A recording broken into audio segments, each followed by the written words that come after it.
అంటే ఏంది పరిస్థితి ఇక్కడ జూబ్లీస్ ఏం జరగబోతుంది? జూబ్లీస్ ఏం జరగకపోతే ఉప ఎన్నిక ఉంది. నవీన్ యాదవ్ గెలవబోతున్నాడు.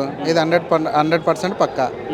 నవీన్ యాదవ్ రౌడీ అతను గెలిస్తే జైలులో ఉన్న రౌడీలందరూ బయటకు వచ్చి ఇటు వసూల దందా ఏర్పడుతుందని చెప్పేసి కూడా ప్రచారం చేస్తాం బీఆర్ఎస్ కావచ్చు ఇటు బీజేపీ కావచ్చు. ఏం చెప్తారు?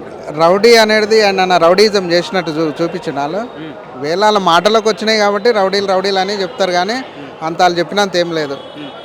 నవీన్ పక్కా 30-40 వేల మెజార్టీతోటి గెలవబోతున్నాడు 100%. ఇంతకుముందు ఒక 2 times ఎంఐఎం నుంచి పోటీ చేసిండు, అలాగే ఇండిపెండెంట్ పోటీ అప్పుడు ఓడిపోయింది, కానీ ఇప్పుడు గెలుస్తాడని చెప్పి అంత గట్టిగా ఎలా నమ్ముతున్నారు మరి మీరు? ఇప్పుడు కాంగ్రెస్ పార్టీ నుంచి గెలవబోతున్నది ఆయన్నే. ఇప్పుడు మాగంటి సునీతకు ఏమంటున్నారు, ఏమంటారు సానుభూతి అంటున్నారు. 10 ఏళ్ళ నుంచి ఆమె సానుభూతితోటి అలా భర్త చేసిన అభివృద్ధి ఏముంది? ఏమన్నా ఏం లేదు. కాబట్టి వాళ్ళు ఓడకి దగ్గర ఉన్నారు కాబట్టి సానుభూతి ఎత్తుకున్నారు. గతంలో పీజీఆర్ చనిపోయినప్పుడు కూడా మళ్ళీ సానుభూతితో ఎందుకు క్యాండిడేట్ను నిలపకుండా ఆపలేరు ఎందుకు? ఆయన ఆల్రెడీ పెట్టిండుగా క్యాండిడేట్ పెట్టి అంతా దుష్ప్రచారం ఉంటుంది అది అంతా.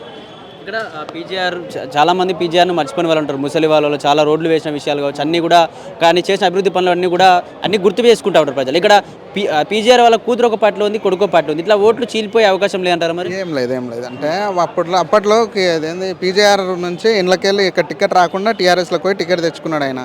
అక్కడ కూడా ఏం జరిగిందో తెలియదు. వాళ్ళ బిడ్డ మళ్ళీ వాళ్ళ నాయన స్థానానికి వచ్చి నుంచున్నది. వాళ్ళ అన్నయ్య వాళ్ళ రకరకాలుగా ఉంటాయి కారణాలు, దానికి మనం ఏం చెప్పలేము. ఓకేనా? ఇక బీజేపీ పరిస్థితి అంటే ఇక మీకే తెలియాలి. బీజేపీ ఎప్పుడైనా నరేంద్ర మోడీ ఏదైనా సంక్షేమ పథకం తెచ్చిండో దాన్ని ఏమంటారు, ఆయన సంక్షేమ పథకం తెచ్చి మేము ఇది చేసినామని చెప్పమనండి వాళ్ళని. ఒక మతాల మధ్యన చర్చ పెట్టడం తప్ప అది ఏమీ లేదు. ఏమనుందా? ఏముండదు అలాది అంతే.